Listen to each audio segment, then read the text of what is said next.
I'm Debi, I'm from Manchester and I'm 41. And your journey started when? 2014 originally. So I had a little mole on my head just there. Had it for years, never noticed anything. I was cleaning at home and I banged it, so it swelled up a little bit. Again, thought nothing of it. And then as the weeks went on, people kept saying to me, "Oh, have you banged your head?"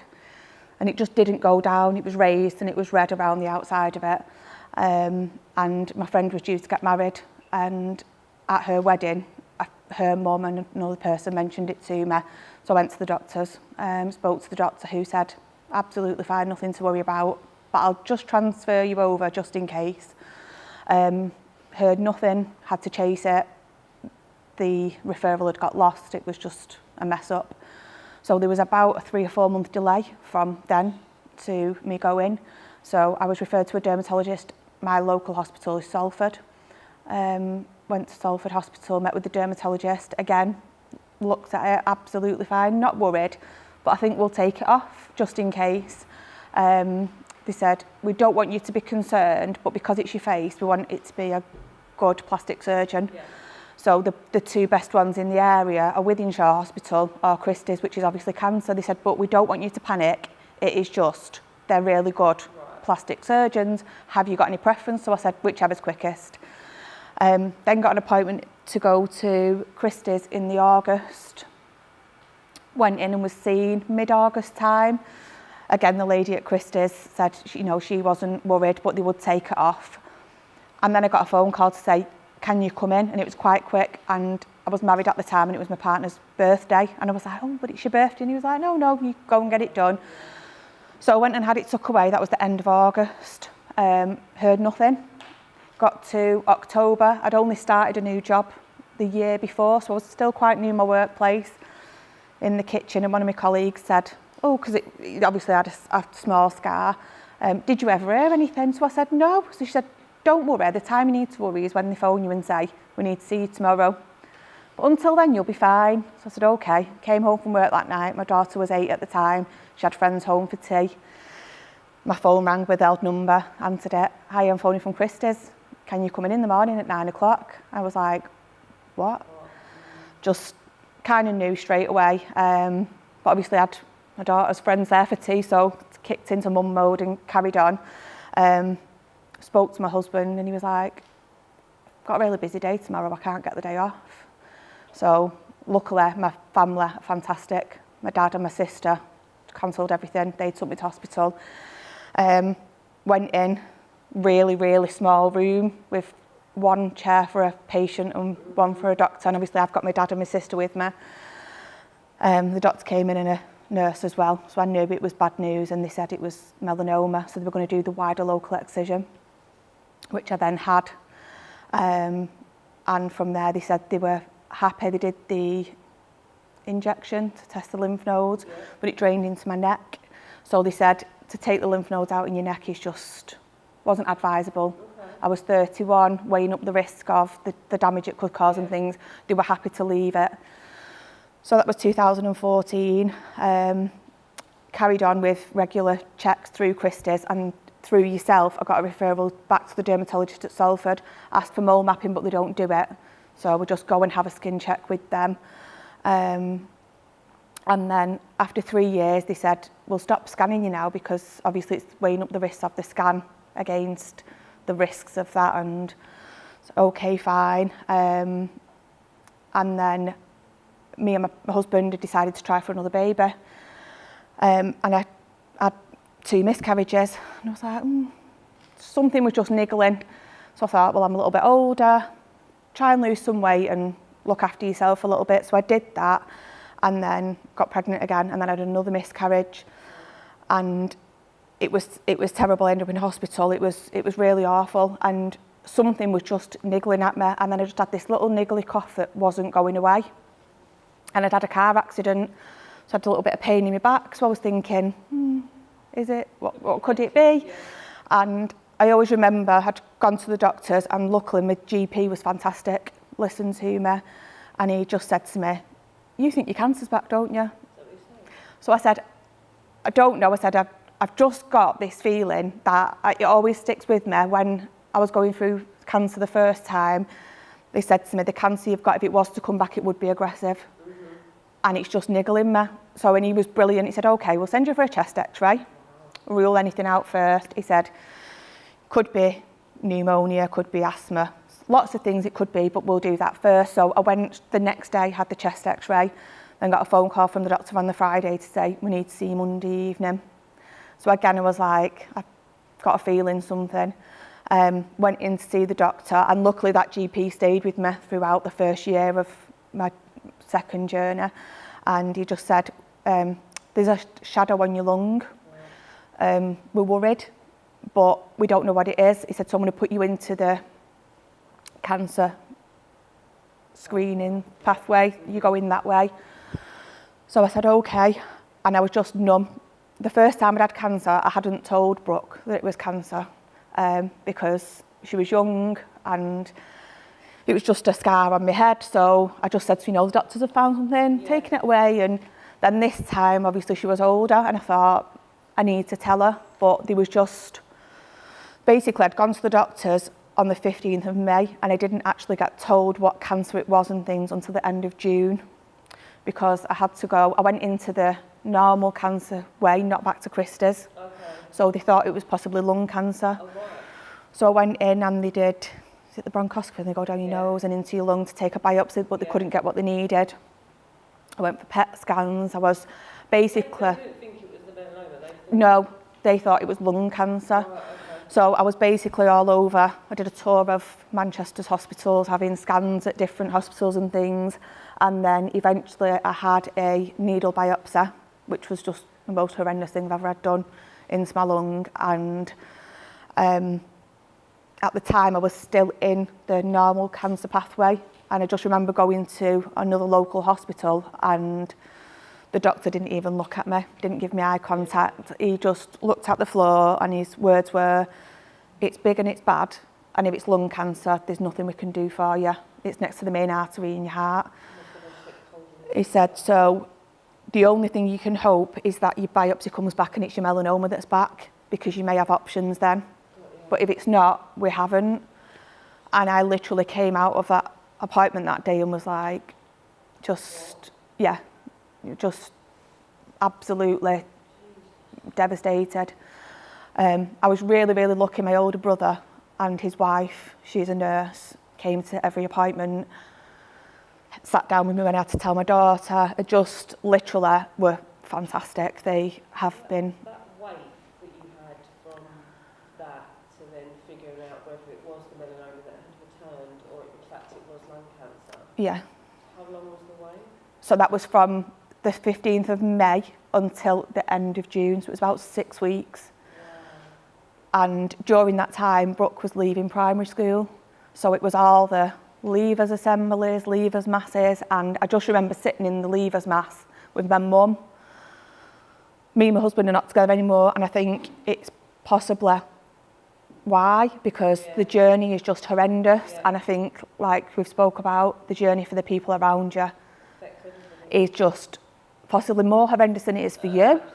You know, it was just awful. So at the time, my mum and dad were around me, but I'd lost my sister in 2016, and she'd been really poorly in hospital, so I felt really bad bringing my mum and dad to my hospital appointments because they'd just lived that and lost one daughter, and it just was horrendous. So as well as dealing with losing a sister, 3 babies, and it was just, I feel like I've been on kind of autopilot since probably 2016, and I still don't feel like things have hit me. Still don't feel like I've processed things. And like people say, why aren't you brave? And I'm like, no, I just don't have the choice. Autopilot, you just have to do it. So I went to Christie's, sat down with my consultant, who's Professor Lorrigan, who is just amazing. And he just said, it is melanoma that's back. It's spread to your lung, the lymph nodes across your chest and into your shoulder. We've got a new treatment. It's only just been licensed. We don't know much, but we've no other option. We just need to try it. And my cancer nurse cater, who was amazing, just said, I've already booked her a chair, she can start next week, and he went brilliant. So I started immunotherapy the week after. You was on that for 2 years, which finished in the June as we'd gone into lockdown in the March. Right. So my journey through Christie's, my first rounds of treatment were at Christie's, which it's an amazing place and it's fantastic. For me, it was about an hour journey there, and then when you were there all day, and then after your treatment, it was an hour and a half journey home. So it was a really long day, but you just did it because you needed to. And then after about 4 months of treatment, they said to me, we have a mobile treatment bus, and it comes to your local area. Would you like to go there? We've assessed you. And so luckily I went to the mobile treatment bus then for over a year. But then when COVID hit, the treatment bus was pulled away. So then the last few rounds of treatment were at a hospice. And it was a hospice where my granddad had passed away. And my dad used to have to take me. So It's emotions, yeah. The whole journey is just one roller coaster. Yeah, and then my last appointment with the consultant after my treatment was over the phone because they weren't doing they weren't doing face-to-face. So it was literally a phone call that I wasn't expecting. And so my treatment finished in June 2020. And it's been 4 years coming up. Yeah. Yeah.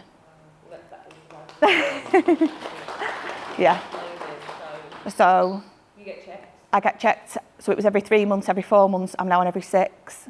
At my last check in December, everything was stable. And they're toying with the idea of maybe going to 12 months, which I don't know how I feel about.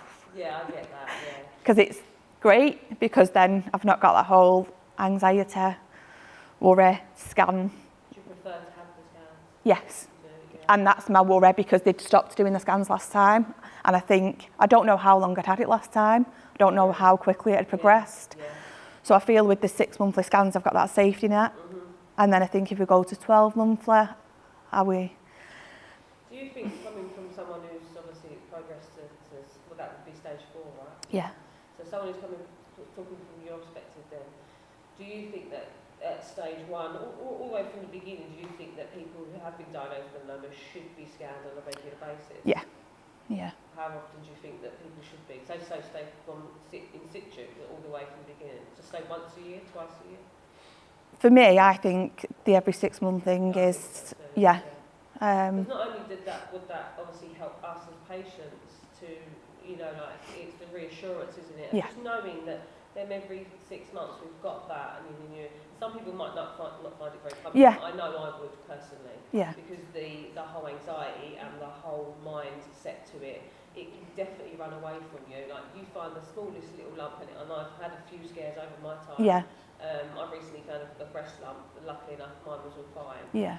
But it's a case of straight away, I'm like, the cancer's back. Yeah. It's come back. Yeah. But if I would have had the regular scans, I wouldn't feel like that as much. Yeah. You know what I mean? Because you take that control again. Yeah. Whereas I feel like when you're not scanned, you're not checked, you're like, I'm just here in limbo, almost like, well, let's just hope for the best. Yeah. There needs to be a bit more structure to the care building up, I think. Yeah. Like within the treatments and stuff, yeah. Yeah, definitely. But, twice a year, I would say, definitely. Yeah. So where are you at now then? So my last check was December, and everything was stable. Brilliant. I had a bit of a scare at the check previous to that. They said they'd found something on my pancreas. They did further checks, but they said they think it was a cyst, which they've said anybody could have that. Yeah. You would probably never know. It's only because of the checks they're doing on me that I know about it. I've got a few complications from the treatment. It affects my liver, but I'm still here, so But the care I get from Christie's is amazing. I've heard Christie's is incredible. Yeah. So I'm back there in 4 weeks for my next. The 6 months has come round again already. Yeah. I bet they come round quite quickly, don't they? Yeah. And then how long do you have to wait for your scan? So my scan this time is on the 1st of May, and my results are on the 15th. Wow. So it's 2 weeks. That's not too bad. No. It could be worse. Yeah. So obviously you're all clear now and moving forward with life, but what would you say moving forward you've learned most about the whole journey in the sense of obviously you now know how dangerous melanoma is. Yeah. We all know, and that it can lay dormant and it's quite aggressive. But throughout going through that whole journey, what you've been through and experiencing it coming back, what would you say you've learned from it all and stuff? I've learned a hell of a lot. I've lost a lot. So people around you? Yeah, as well? yeah, people around me. Feel like I lost myself, like my work life, everything. You've changed. You're not the person you was when you were first diagnosed. Yeah, and in a way, some things not as good, but then in other things, I think I'm better because I'm stronger. But then I don't feel stronger. It's hard. Oh, I think you're incredible. I think you're absolutely incredible. And the thing is now you can put in, like we always think about our children, don't we? Yeah. Moving forward, that's the main thing about me as a mum. All I think about is my kids. Yeah. Obviously, every now and then that little man stands over there. But you know, you think as a mum and as a parent, you go straight to that kind of, oh my God, my kids. You know, that's always in my head. So moving forward now, for you, how many children have you got? So my daughter Brooke's 17, and then I've got a stepdaughter who's 21. And what do you do for them? Because obviously they're at that age where obviously tanning and stuff. Yeah. And, you know, So every Christmas, birthday, any occasion, it's fake tan. Yeah, definitely, 100%. Even for all the friends as well. Yeah, exactly that. So yeah. And now you can put your kind of, experience, knowledge, everything else into them, and then they're not going to, make mistakes. Was your son?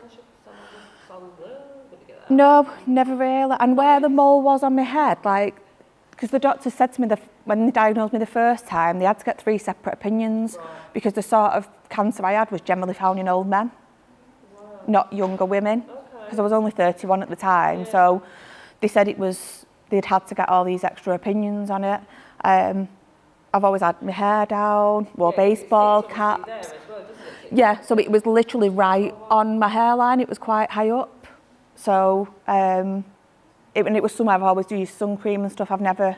Until you pulled your hair back, then I would never have seen that. Yeah, Seen that, So. How are you with showing your stuff? Only recently I've been able to. When I first had it done, it was horrendous because they skin grafted it from my arm, so it was raw and red and. It's your face as well, isn't Yeah. It? Like it's there. And they didn't tell me at my first appointment not to sleep sat down. Okay. So I went home and slept, and the next day I woke up and my face, I looked like I'd been beaten. I had black eyes and all my face had swollen. Oh, wow. So they said I should have been told not to sleep lay down because of the pressure. Oh, so you should have been up. But I wasn't told. So I had to go back to Christie's the next day, and luckily they checked me because people were saying, "Oh, you've got an infection," and like worrying me. And when I went back, they said it's just because you've slept lay down. Right. It's just no. So for a good few weeks, I had obviously a big scar on my head, and then like 2 black eyes, but it's saved my life. So yeah. But it is hard. Like I remember when I'd first had it done, and the first time I'd gone into work and had my hair back, and I was stood in an open office, and somebody walked in and was like, "What's happened to your head?" Right across the office, and I just burst into tears.